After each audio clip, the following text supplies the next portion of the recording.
Love this podcast? Support this show through the Acast supporter feature. It's up to you how much you give, and there's no regular commitment. Just hit the link in the show description to support now. Hey, I'm Ryan Reynolds. At Mint Mobile, we like to do the opposite of what Big Wireless does. They charge you a lot, we charge you a little. So naturally, when they announced they'd be raising their prices due to inflation, we decided to deflate our prices due to not hating you. That's right. We're cutting the price of Mint Unlimited from $30 a month to just $15 a month. Give it a try at mintmobile.com/switch. $45 upfront payment equivalent to $15 per month. New customers on first 3-month plan only. Taxes and fees extra. Speed slower above 40 gigabytes. See details. This episode is brought to you by Progressive Insurance. Do you ever find yourself playing the budgeting game? Well, with the Name Your Price tool from Progressive, you can find options that fit your budget and potentially lower your bills. Try it at progressive.com. Progressive Casualty Insurance Company and Affiliates. Price and coverage match limited by state law. Not available in all states. Need a holiday gift that will keep her sparkling all year long? Blue Nile, the original online jeweler, has experts on hand 24/7 who can help you find the perfect piece. Beyond that, Blue Nile makes the gifting experience easier than ever, with guaranteed free shipping and returns, as well as a wide assortment of jewelry of the highest quality at the best price. Right now, get 30% off jewelry at BlueNile.com. That's BlueNile.com for 30% off. BlueNile.com.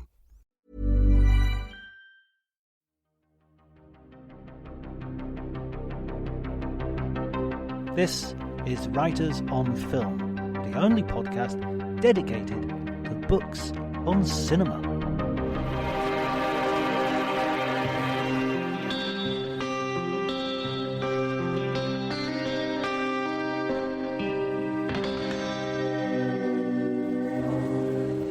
Hello everybody and welcome to Writers on Film. My name is John Bleasdale and today we are doing the final report from the 81st Venice Film Festival. I am joined once more by the wonderful David Mouriquand. Wonderful. You and your words. Hello, John. We've got to know each other. We've known each other for a long time, but it feels like we've done these podcasts quite regularly for this particular festival. It's been a joy. It has been a joy for me too. And also Amber, Bryce, and we've just got to know you for the first time, so that's been another type of joy, another flavour of joy. Yes, it's been great. My very first Venice Film Festival, and I feel honoured again to be on a podcast already. So we kind of have gone our separate ways in terms of the film programme. I've had a lot of writing to do, a lot of work to do, and it's often a film festival sort of phrase towards the end. So we're going to talk about films that we haven't necessarily all seen, and I've seen a film that David and Amber hasn't seen, and they've seen films that I haven't seen. So we're going to split it up like that, and then we're going to talk about our highlights and lowlights of the festival and do a general roundup. So first of all, I'd like to ask David and Amber, what did they see? Did you see a competition film yesterday? We did. We saw a film called April. Okay, and what was it? Give me the lowdown. Okay, so we are essentially following a gynecologist called Nina, who is illegally performing abortions in rural Georgia, and the film opens with a birth that goes wrong, and that leads to her being questioned about that and her professionalism and conduct, and also these rumours that she is conducting these illegal abortions. And we are mostly, following in both sort of inside her experiences, but also outside of it, and very, very visually compelling film, unlike anything that I've ever seen before.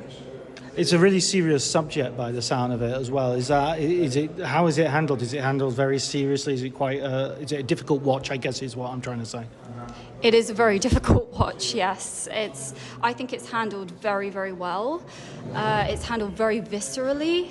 The imagery is very tactile, and it sort of moves between natural elements of heavy rain and mud and sludge and fields, and highways, and then it moves into sort of more abstract imagery of bodies, and it's and then also from that to very clinical settings.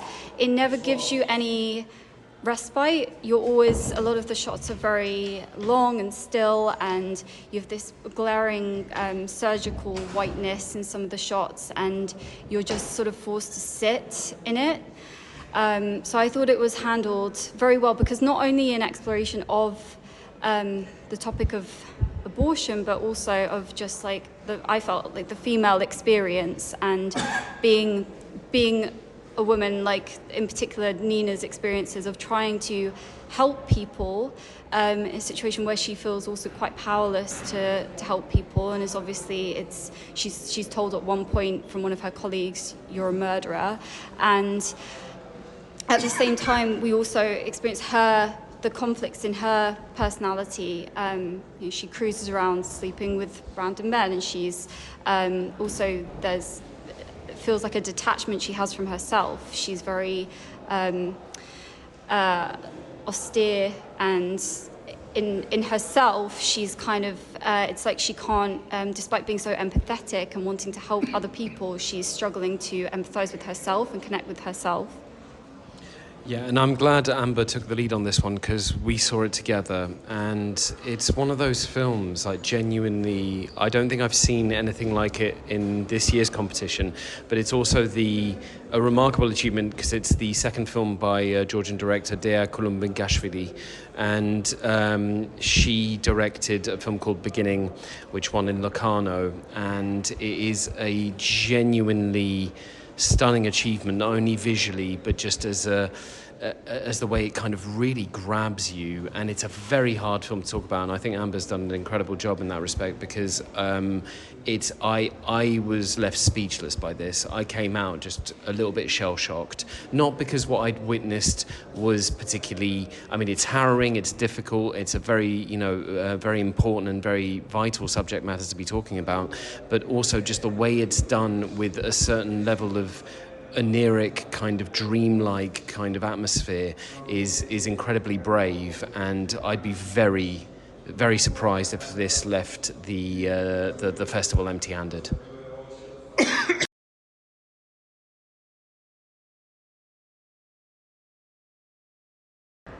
Yeah, I really wish I'd seen that now. Yeah, I mean, it's again, unlike anything that's been in competition so far.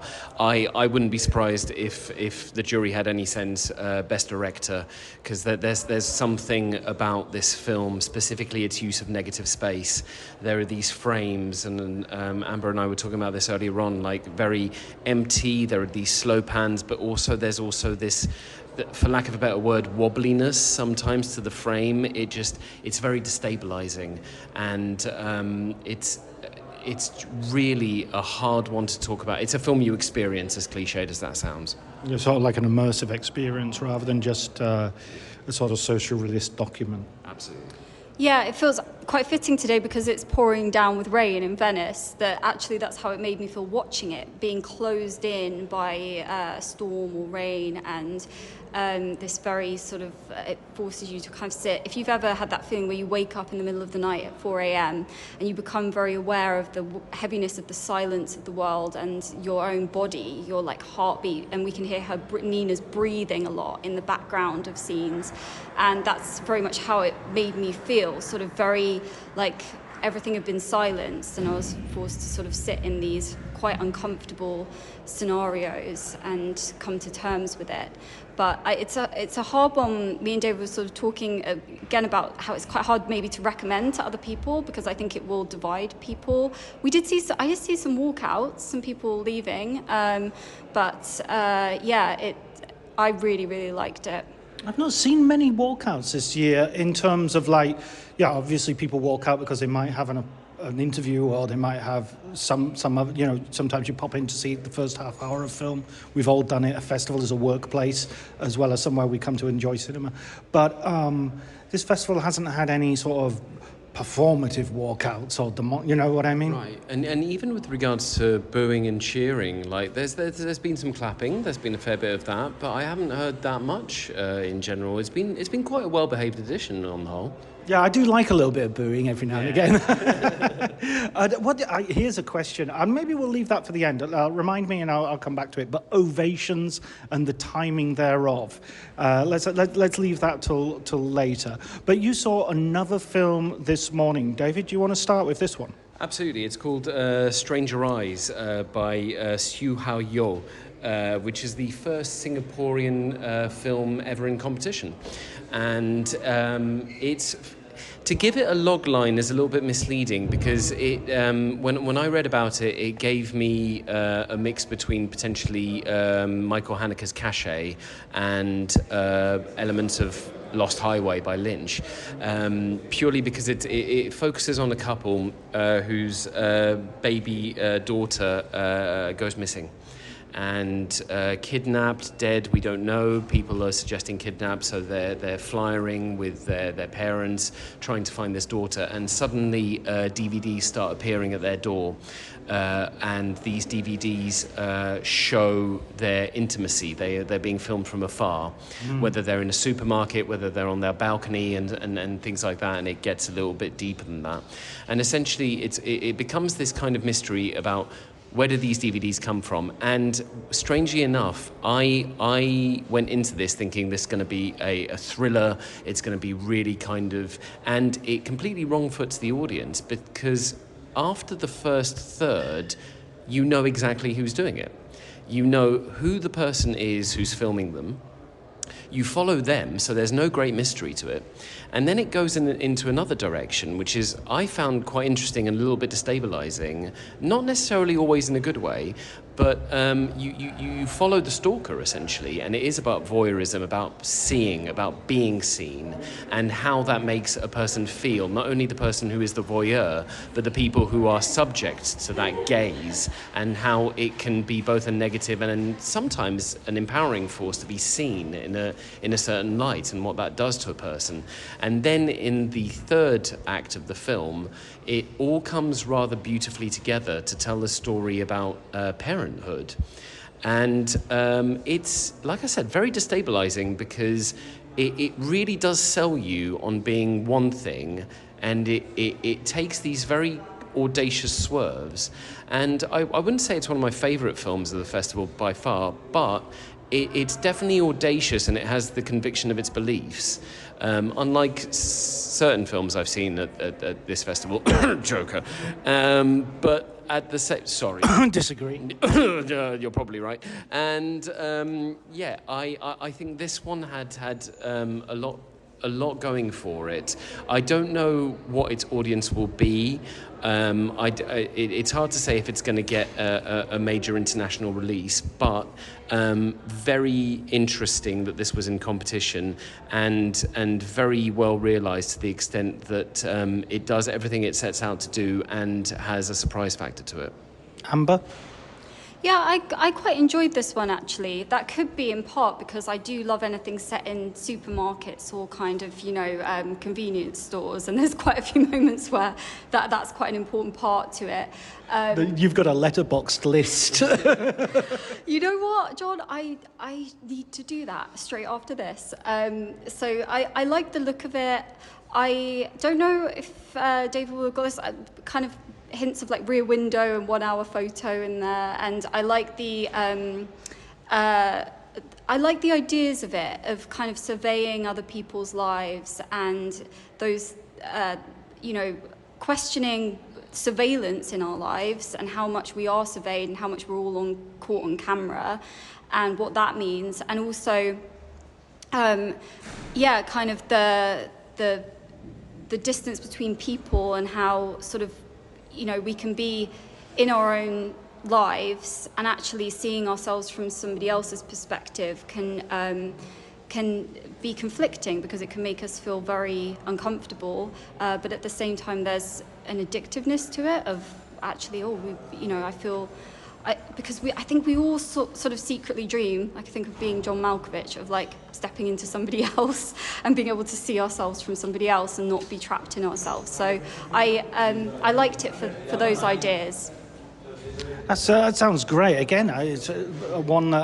What about in terms of prizes? Is there any chance of this one picking something up? I don't think so. I think considering putting it into the context of the competition, I wouldn't be upset if it got something. Script maybe, screenplay. I think there's something there, and as Amber was saying, it was touching a lot about surveillance and social media as well, and the way that lives, even young lives, are projected and put on social media from a very early age without necessarily consent. And I don't know, I think it really does touch upon some very knotty and very topical subjects, and doesn't overplay its hand. So I think the only thing I could see there would be best screenplay. I think also having a Singaporean film here and sort of it being a first does alleviate a little bit the feeling that I had watching the competition films this year, that everything was awfully European and white, and there was, American white. There's not really that much colour or diversity across the board. I mean, we've had Georgia, we've had America, we've had lots of France, lots of Italian. Obviously, it's a home, you're always playing the home advantage. This way in Cannes, you get plenty of French movies. But a Nordic film. So, yeah, it's good to have a little bit. Well, it would be better to have more, to be honest. But it sounds like at least here we're moving in a good direction.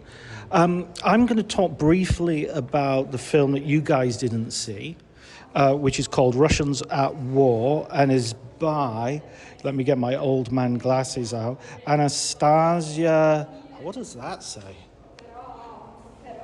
Trofimova. Trofimova.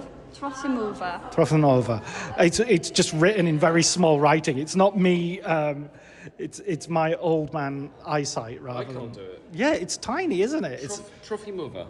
Anastasia Trofimova. Yeah, who is a Russian-Canadian filmmaker. And she goes to Russia in 2023 to start filming Russian soldiers, a battalion.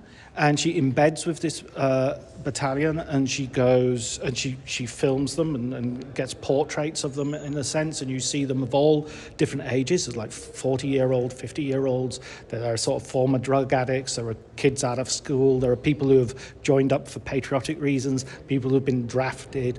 There are there's even a Ukrainian who's fighting because he feels that he's been marginalized in his own country. And you follow them as they go more and more towards the front until they go into a final sort of attack with relatively poor consequences for them. This is a controversial choice. It's showing out of competition, and during the press conference, several questions were asked about whether this film was whitewashing the Russian military. And the filmmaker pushed back very hard against that. She said she didn't witness any atrocities, and she would have included anything that she saw in the film. You might argue that, well, there are arguments to be made around about that topic. Personally, my response to the film would be much more as a film in and of itself, and I found it very cliched portrait of war, albeit a documentary, but it's full of sort of somebody befriends a kitten.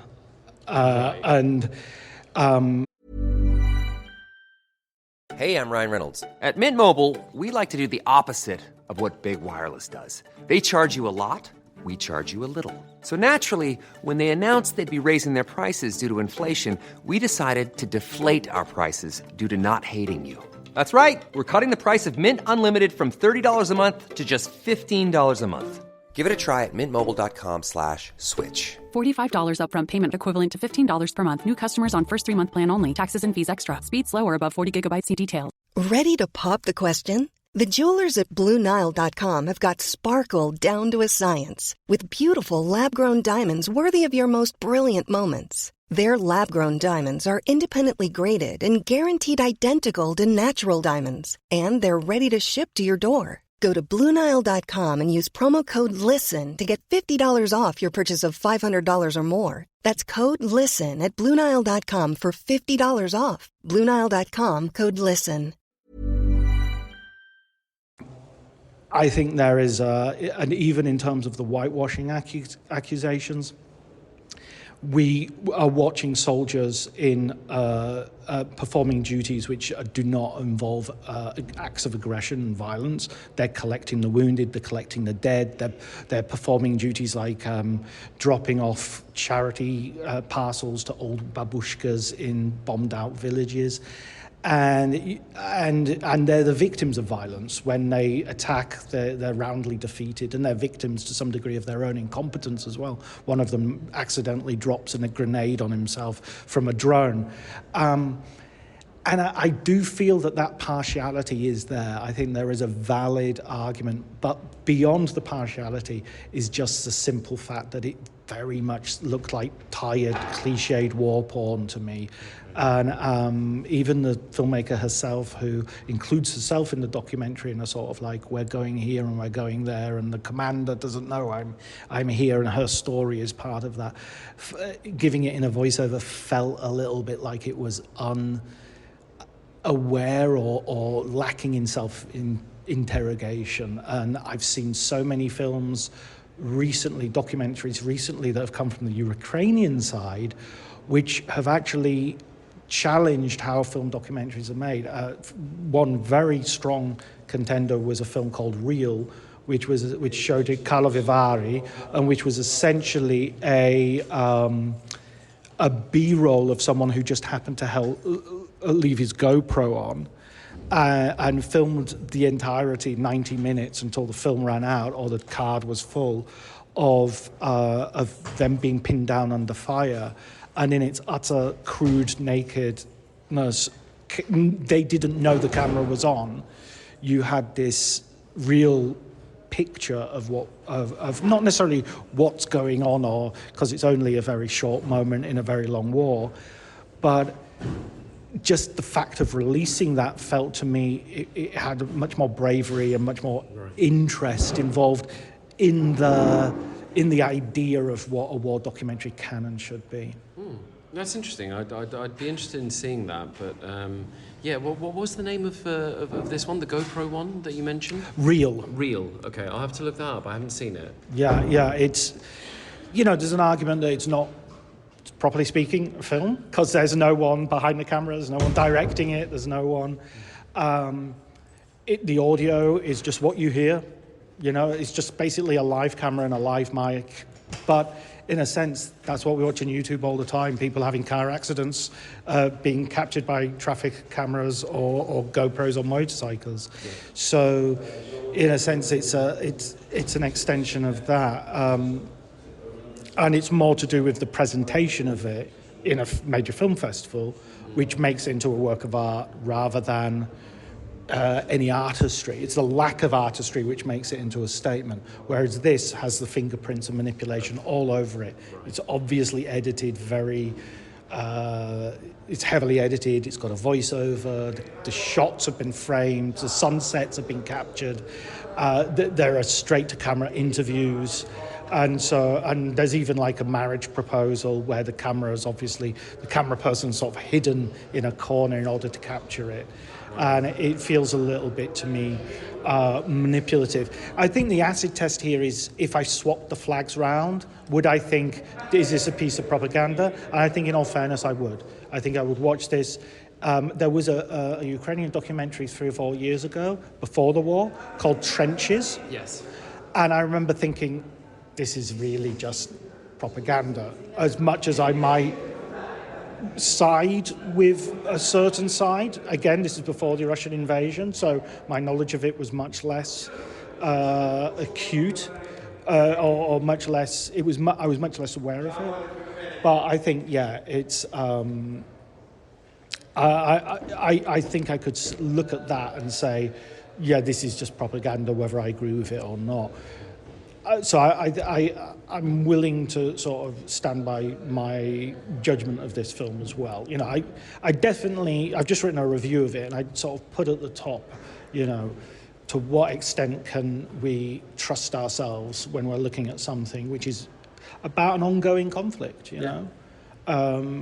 And you know, you do feel odd that, you know, you're looking at people being wounded and hurt. And if this film has value, and I do think it has some value, it is definitely in humanizing people who we are not seeing as human beings. We're seeing as the enemy, or we're seeing as a faceless mass of people who, you know, just shapes on a map.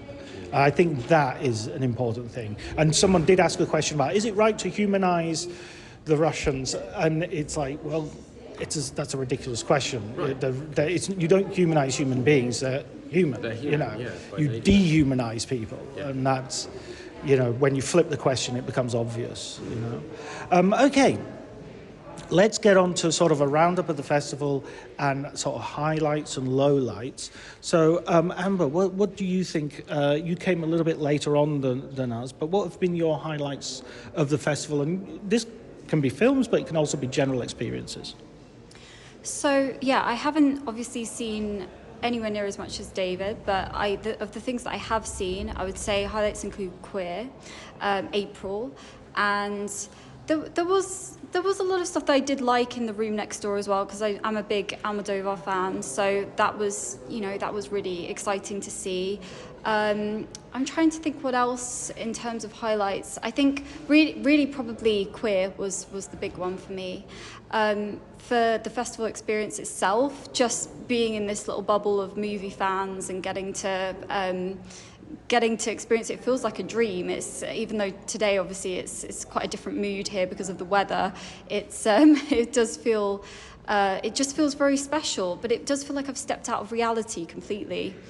You'll come down with a bump when you arrive at home, and suddenly people are not queuing up to see, you know, Singaporean. Well, yeah, you slip into this routine of the festival so quickly, like, you know, getting the boat in the morning and going and getting a little coffee and then going to see 2 movies and queuing and everything, and then going to write or do stuff in the press room. It's very strange how quickly you adapt to it, and you're just like, this is a good way of life actually, but it is tiring. Yeah, it is. Yeah, the other thing about going home, though, means you get your shower, you get your bed, and those things are most welcome. Sorry. Hey, come in. We're being joined by Sarah Bradbury. How are you? How has your festival been? Well, you're asking me at the wrong moment, because right now I'm a bit soggy, but mostly it's been brilliant, thank you. Highlight of the festival, what's the best film? I found The Quiet Son very powerful, and I just got to interview Vincent Lindon, which was, you know, one of the French legends, and he was every bit as marvellous as I was hoping he would be. So really? Yes. Okay, because he's my bête noire. I've interviewed him twice, and I'm sorry, he's been nothing but an absolute nightmare to me. But I know that we have very different experiences with French creatives, because you like Vincent Lindon. I had a great time with Juliette Ducournau, and you did not have a good time. I can't even believe you're bringing it up. I'm sorry. Nobody listens to this, so you're fine. No, he was really great, and he made some quite candid comments as well about how he thinks the industry is changing and how pointless most junket interviews are, and he really spoke sort of beyond just the film, which I think is quite refreshing in this day and age, or particularly at this moment in time. There's a lot of complaints, isn't there, about how much access we're getting at the film festivals, so I felt like he kind of gave us an honest answer to some of those things. Most disappointing film? I only watched 5 minutes of April yesterday, so you can take from that what you will. You were one of the walkouts. Okay, yeah. It was just probably a bit late in the evening for me, and it was very intense. I'm sure there's lots of incredibly important subject matter to be delved into, but it wasn't quite the right moment for me to get into it. So I'll have to give that one another try at another festival. Yeah, or when it comes on Mubi or wherever you'll find it next.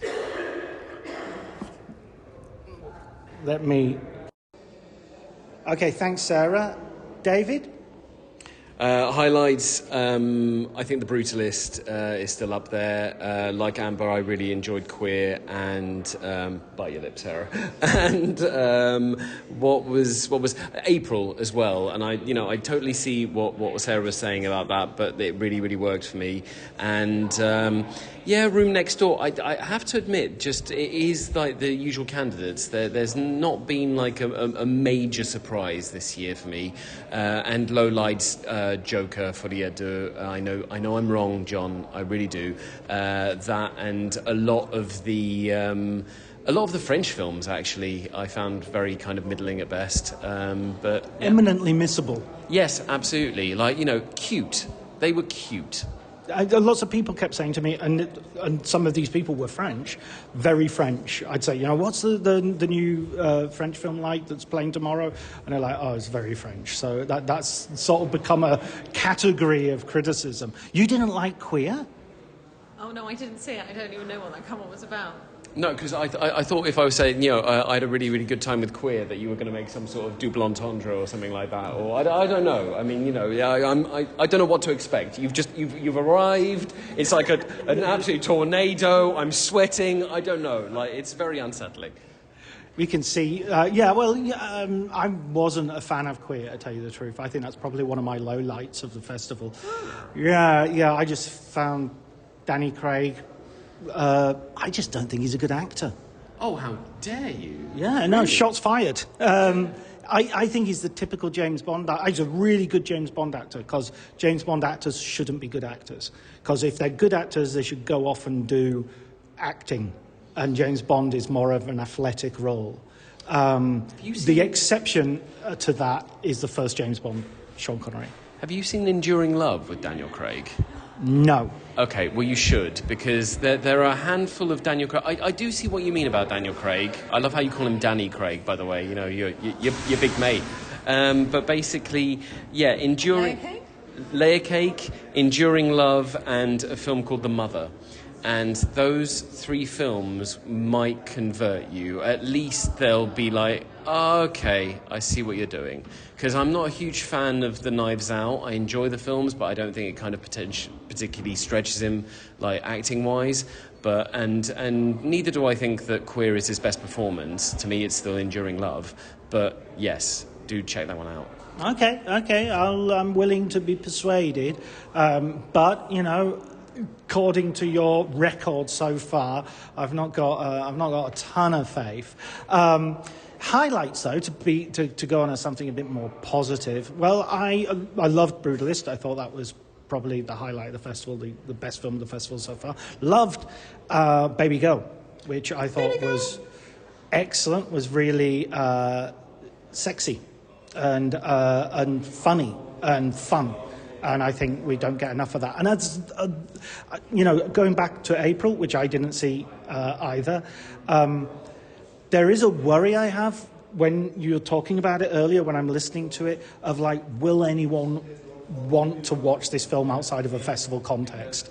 And it just sounds so grueling. Now, there's no reason cinema has to be always entertaining, and sure, it has to take on difficult subjects, but I sometimes think we can sometimes overvalue or a sort of subject matter which is grueling, or a way of looking at life which is grueling, as if that has some sort of automatic authenticity. They've just machine-gunned one of the critics for disagreeing with me, so be careful. Jesus, is that it? That's what it is. That happens quite with alarming regularity. What about prizes? I know, Amber, you said you kind of haven't seen enough to really throw a hat into the ring here. Yeah, my knowledge of festivals, this is my first film festival ever, and so I feel like I probably won't have a great sense of what will win the prizes. But I do think, actually, I would quite like to see Daniel Craig win Best Actor. Because I think, for me, what was interesting is we've seen him in these hyper-masculine roles, so it's kind of seeing him, revert into a role that, to me, felt very, very sensitive and very... vulnerable, that I thought he played that really well. So yeah, he gets my vote for Best Actor. That's what I can contribute. I interviewed Jake Gyllenhaal once, and I said about so-and-so being masculine and I opposed sensitive and masculine, and he went, "Are you saying men can't be sensitive?" And I was like, "No, I wasn't, I'm sorry." But I won't be as obnoxious as Jake. Sarah, what do you think? For prizes? I haven't really got enough. I haven't watched enough of the big films, I don't think. I've watched a lot of the smaller ones. I think my favourite performance, though, did you see Paul and Paulette Take a Bath? No.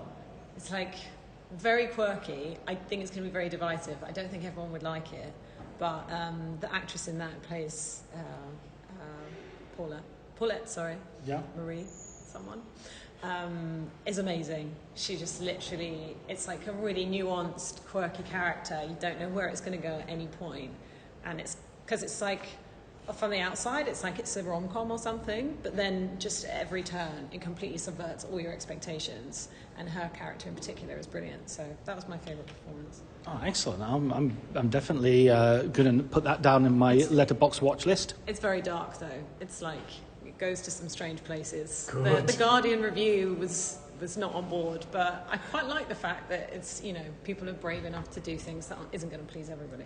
Yeah, absolutely. Great. Best performance? I mean, I think for women, there's quite a number of best performances. What was the name of the film? Walter Salles' film. Yes, hold on, I'm going to look that up because it's been a while. It's way back when. It was way back when we were young. It is I'm Still Here. It's called I'm Still Here. I just thought you were saying that, John, that you haven't... I'm still here. Yeah, you've gone I'm away. still here, don't forget about me. But the film is always... the film is also called I'm Still Here. There you go, right. That performance, that central performance would... By that legendary actress... I hate you. Because I don't have her name on top of that. Neither do I. Fernanda... Torres. Fernanda Torres. Yeah. We got there without Googling it. That was impressive. No, that could definitely be a contender. I think you like Baby Girl, I like Baby Girl. I think Nicole Kidman could potentially... La Hupert would never vote for Nicole Kidman. Redheads, they don't... What do you think, Amber? Well, I didn't see Baby Girl, so I can't comment on that. But I didn't know. So Isabelle Huppert, she's got a thing against redheads. But I'm saying there can only, it's like Highlander, there can only be one. Oh, I see what you're saying. Okay. Yeah. Okay, well. I mean, I might be just making that up, but I think that's possibly true. I think maybe you're onto something there, yeah. Let's start a rumour anyway. Yeah, exactly. But I mean, come on, Isabelle Huppert, you look at her, you think she must think, nah, Kidman's not getting anything. Or Julianne Moore, True. And what, John, what would you give? Because I mean, I don't know. Like, say for Golden Lion or Best Director, what do you think? I think The Brutalist would be in my top two, and Baby Girl would be somewhere there as well. I mean, if Baby Girl won for either of those top prizes, it's a woman director, and that's always good to see. But I mean, in a way, we're almost ready to drop that out of the conversation because we've had quite a few Golden Lions to women directors and certainly a few Palme d'Ors. Yeah, absolutely. But we're throwing a name again because we've talked about it on this podcast. Dea Columbikashvili, I think, for April, could potentially be Best Director. Or it could be jury prize considering the film is very experimental. But I wouldn't be surprised there. I just get the feeling that because you can pronounce that name, you've decided to just toss it into any part of the podcast. Have I mentioned the debut film by Dea Columbikashvili called Beginning? She's not even the director. I'm joking. Of course she is. She's the gaffer. The pronunciation is perfect. Well done, Georgian pronunciation. Absolutely. Extra points. Okay, well, listen, guys, it's been absolutely wonderful having you on the podcast. So my thanks go to you, David Mouriquand. Thank you very much, John. You, Sarah Bradbury, who was a great sport in just being like hooked from a staircase. Yeah, and broadcast ready, perfect. Yeah, well, it's been my pleasure. Thanks for having me. And Amber, Bryce, thank you so much. Thank you for having me. Great. And we're up.